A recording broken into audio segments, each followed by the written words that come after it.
Now we have sitting here with the Styx Pride, everybody, the Styx Pride that you saw this morning. I'm very excited to see them. I haven't seen the Pride together like this for a long time. David, was I in the way? Oh, thank goodness. So what we have here, 3 lionesses, 1, 2, 3, 4, 5, 6, 7, 8 cubs, I think, is this the whole lot, or there's some smaller ones still? It's so long since I've seen them or heard about them that I can't tell. I know that there are 3 adults in this pride. I know that there are 2 oldish cubs that must be now, saw them just before I went to the Mara, I think. So call it, yeah, they must be almost a year old now. Maybe sort of 10 months, 8 or 9 months or so. And then there's some others of all ages that were born while I was away. So if anybody could help me out, that would be marvellous. #StyxPride, otherwise use the chat stream on YouTube. Would be wonderful. Styx Pride, how many? Etc. In fact, I think I might even have that information. Let's just keep watching them. I know this is not the best picture of lions in the world, but it is lions after all. I don't think I have the correct app, unfortunately. What a dreadful pity. I'll have to sort that out.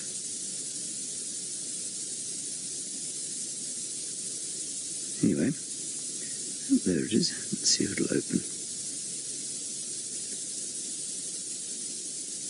Are we still plugged in? Anybody still talking to us? Hello? Hello, everybody? Here we go. 3 adult females, 2 sub-adults born November 2016. Oh, so they're over a year. It's a long time since I saw them. 4 cubs born May 2017. 4 cubs born July 2017. There we go. So those 8 cubs I haven't yet to meet. And then there are 2 sub-adults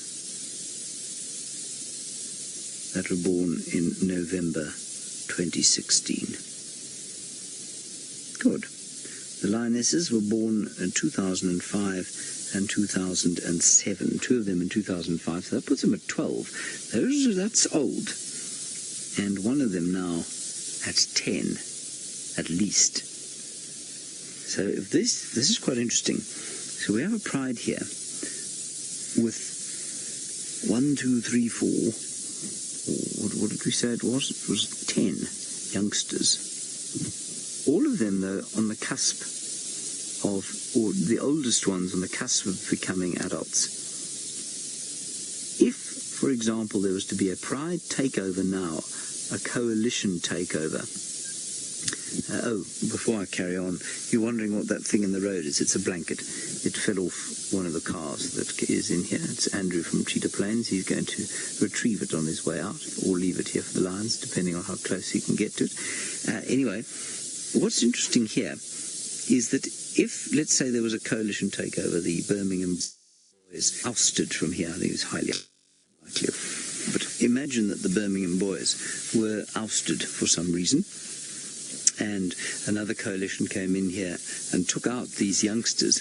It's highly unlikely that these old lionesses would be able to give birth again and then raise 2 independents, new lionesses, and that would be the end of a pride.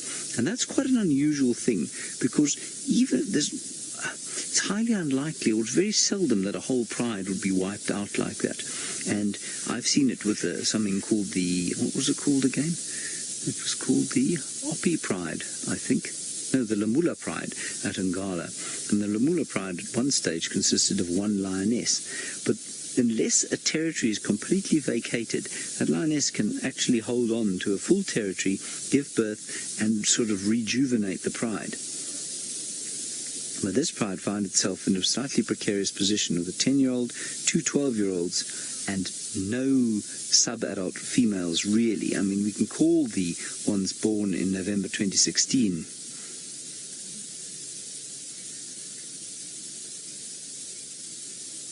Oh, sorry everybody, we've got a small technical glitch. We're going to have to go to the Safari Live logo, which will be very exciting, and then we'll come back here. We have got the big Panthera, everybody, and we've just deployed Ronald. He's quite a distance from them. Stood up to come and have a look. Now, if you are a new viewer, we're just trying an experiment here. We've got a little robot that is hissing at him. A little robot. He looks like a little car, basically.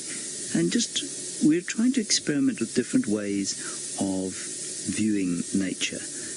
And while it can look a little bit like what we're attempting to do here, is induce some sort of interaction between us and the cats. That's not the case. They are reacting to him now. We're hoping that they habituate him to the same they have habituated to the vehicles, for example.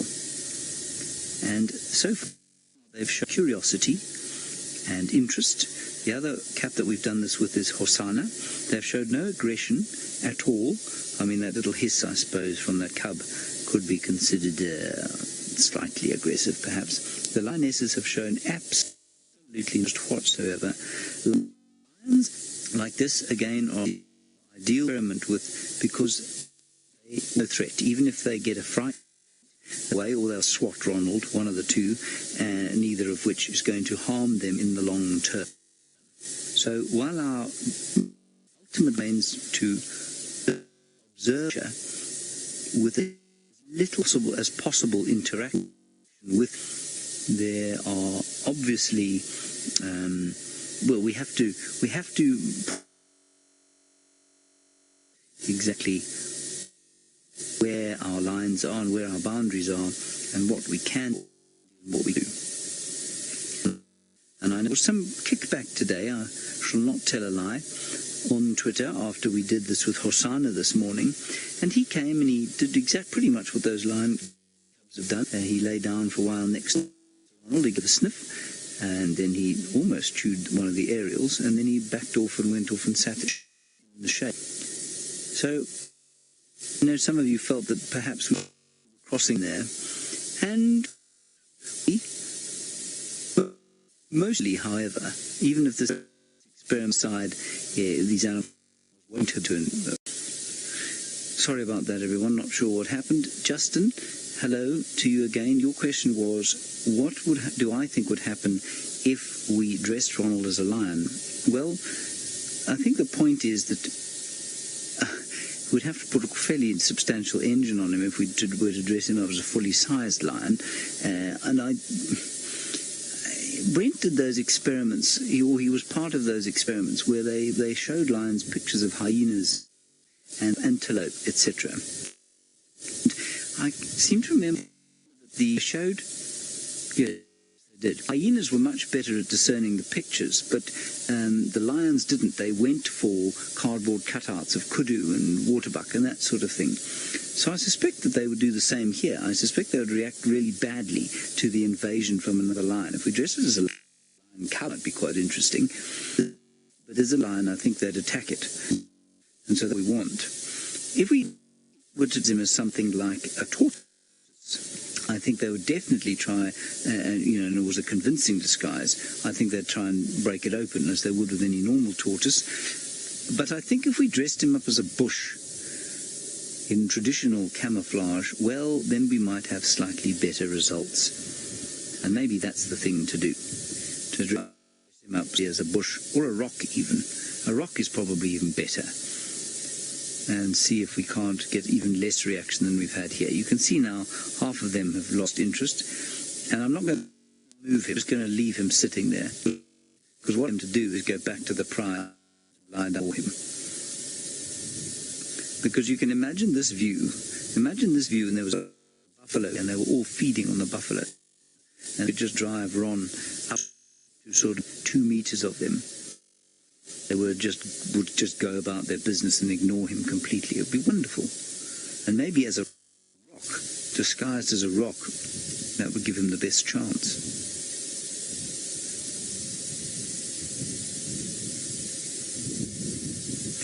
Well, you see, Trista, this is my logic as well, although I'll tell you why there might be a flaw in both of our logics, Trista, that you think is less invasive to the road than it is to have a vehicle. Tell you why that might not be the case. I mean, I follow your logic completely. I've thought about it myself.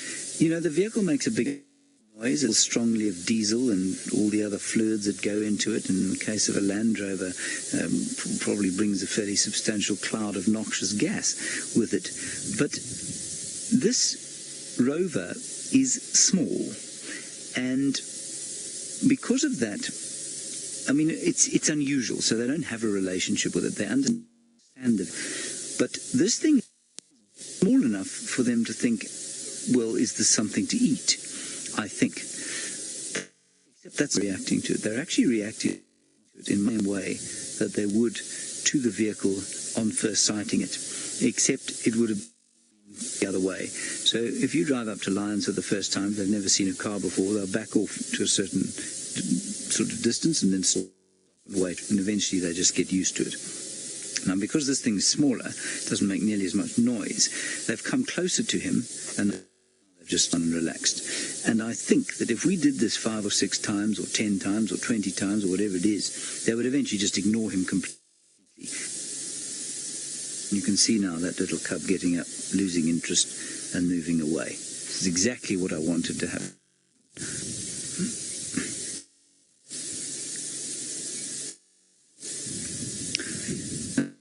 Now, the First Lady, you say, do I think animals are curious as human beings? No, I don't. I think that if animals showed a petite curiosity that anything remotely resembled human beings, and there was selective pressure for them to show that kind of curiosity, I think what you'd find is that they'd have put other lions on the moon rather than us putting our own species on the moon. I think that they are curious to the point of want to know what there is to eat. So most of their play behavior, most of their play behavior, we know, is designed to help them build muscles and neurological connections that will help them as adults as they grow, and also helps them in their hunting behavior. And their curiosity with moving objects as little as young animals, I think, is probably selected for them under the same pressure. So they will tend towards curiosity, towards moving creatures, simply because it could possibly be something for them to eat. Does that make sense? So I don't think they're curious for the sake of curiosity. I think a house cat chases a ball of wool because it looks like a mouse that's running, and they practice those skills. But human beings are curious for the sake of curiosity.